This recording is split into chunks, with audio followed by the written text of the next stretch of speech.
രേഷ്മാസ് കിച്ചണിലോട്ട് ഏവർക്കും സ്വാഗതം. അപ്പത്തിൻ്റെ കൂടെയോ ഇടിയപ്പത്തിൻ്റെ കൂടെയോ അല്ലെങ്കിൽ പത്രിയുടെ കൂടെയോ കഴിക്കാവുന്ന നല്ലൊരു ചിക്കൻ കുറുമയുടെ റെസിപ്പിയുമായിട്ടാണ് ഞാൻ വന്നിരിക്കുന്നത്. എങ്ങനെ തയ്യാറാക്കാമെന്ന് നോക്കാം. അതിനായി ഞാനൊരു പാനിൽ കുറച്ച് ഓയിൽ ഒഴിച്ചു കൊടുത്തിട്ടുണ്ട്. ഏകദേശം ഒരു 2 ടേബിൾ സ്പൂൺ ഉണ്ടാവും.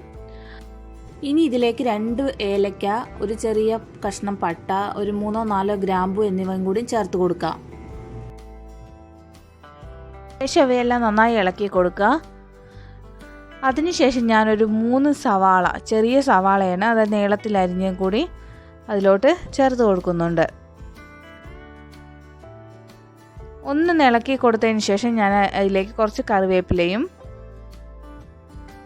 1 ടേബിൾ സ്പൂൺ ഇഞ്ചി വെളുത്തുള്ളി ഒന്ന് ചതച്ചെടുത്തതും കൂടി ചേർത്ത് കൊടുക്കുന്നുണ്ട്. പിന്നെ എരിവിന് ആവശ്യമായിട്ട് ഒരു 3 പച്ചമുളകും കൂടി ചേർത്ത് കൊടുക്കുന്നുണ്ട്. ഇനി ഇവയെല്ലാം നന്നായിട്ടൊന്ന് വഴറ്റിയെടുക്കാം. വഴറ്റി വന്നതിന് ശേഷം അതിലേക്ക് ഒരു തക്കാളി അരിഞ്ഞും കൂടി ചേർത്ത് കൊടുക്കാം. തക്കാളി എല്ലാം നന്നായി വെന്ത് വന്നതിന് ശേഷം ഒരു 1/4 ടീസ്പൂൺ മഞ്ഞൾപ്പൊടി, 1 ടീസ്പൂൺ മല്ലിപ്പൊടി, 1 table spoon garam masala, 1/2 teaspoon കുരുമുളക് പൊടി ഇവയെല്ലാം ചേർത്ത് കൊടുത്ത് നന്നായി വഴറ്റിയെടുക്കാം. മസാലയുടെ പച്ചമണം എല്ലാം മാറുന്ന വരെ ഒന്ന് വഴറ്റിയെടുക്കാം. അതിനുശേഷം ഞാൻ ഒരു ചെറിയ ഉരുളക്കിഴങ്ങ് അരിഞ്ഞതും കൂടി ചേർത്ത് കൊടുക്കുന്നുണ്ട്.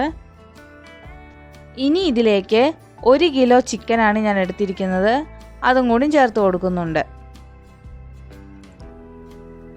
ഇനി ഞാൻ ഇതിലേക്ക് 1 ടേബിൾ സ്പൂൺ ഉപ്പാണ് ചേർത്ത് കൊടുത്തിരിക്കുന്നത്.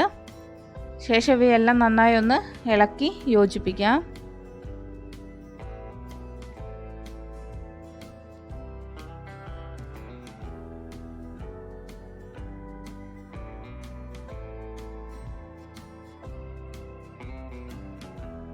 ഇനി ഇത് വേവാൻ ആവശ്യമായി ഞാനൊരു 3/4 ഗ്ലാസ് വെള്ളമാണ് ചേർത്ത് കൊടുത്തിരിക്കുന്നത്. ശേഷം നന്നായി ഇളക്കി കൊടുത്ത് അടച്ചു വെച്ച് വേവിക്കാം. ഇനി ഇവ വേവുന്ന സമയം കൊണ്ട് നമുക്ക് അരപ്പ് തയ്യാറാക്കാം. അതിനായി ഞാൻ 1 കപ്പ് തേങ്ങ ചിരകിയതെടുത്തിട്ടുണ്ട്. അതിലേക്ക് കുറച്ച് കാഷ്നട്ട് ചേർത്ത് കൊടുക്കുന്നുണ്ട്. ഇനി ഇവ അരയ്ക്കാൻ ആവശ്യമായി കുറച്ച് വെള്ളം കൂടി ചേർത്ത് കൊടുത്ത് നന്നായിട്ട് അരച്ചെടുക്കാം. ഏകദേശം ഒരു 10-15 മിനിറ്റ് കഴിഞ്ഞതിന് ശേഷം ഞാൻ തുറന്ന് നോക്കിയിട്ടുണ്ട്. ഇപ്പോൾ നമ്മുടെ ചിക്കൻ എല്ലാം ഒരു നന്നായി വെന്തിട്ടുണ്ട്. ഇനി ഇതിലേക്ക് നമ്മൾ അരച്ച് വെച്ച അരപ്പും കൂടി ചേർത്ത് കൊടുക്കാം.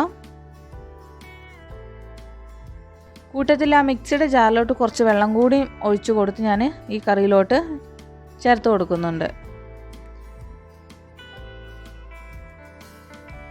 ഇനി ഇവയെല്ലാം നന്നായി ഇളക്കി കൊടുത്തതിന് ശേഷം ഒന്ന് തിളപ്പിച്ചെടുക്കാം. ഞാൻ ഏകദേശം ഒരു 2-3 മിനിറ്റ് മാത്രമാണ് തിളപ്പിച്ചെടുക്കുന്നുള്ളൂ. അങ്ങനെ നമ്മുടെ കറിയെല്ലാം ഇവിടെ റെഡി ആയിട്ടുണ്ട്. അവസാനം കുറച്ച് മല്ലിയിലയും കൂടി ചേർത്ത് കൊടുത്താൽ നല്ല ടേസ്റ്റ് ആയിരിക്കും. എൻ്റെ കയ്യിൽ മല്ലിയില ഇല്ലാത്തതുകൊണ്ടാണ് ഞാൻ ചേർക്കാത്തത്. അപ്പോൾ എല്ലാവരും ഒന്ന് ട്രൈ ചെയ്ത് നോക്കണം, അഭിപ്രായം പറയണം. ഈ വീഡിയോ നിങ്ങൾക്ക് ഇഷ്ടമായെങ്കിൽ ലൈക്ക് ചെയ്യാനും ഷെയർ ചെയ്യാനും സബ്സ്ക്രൈബ് ചെയ്യാനും മറക്കല്ലേ. Thank you.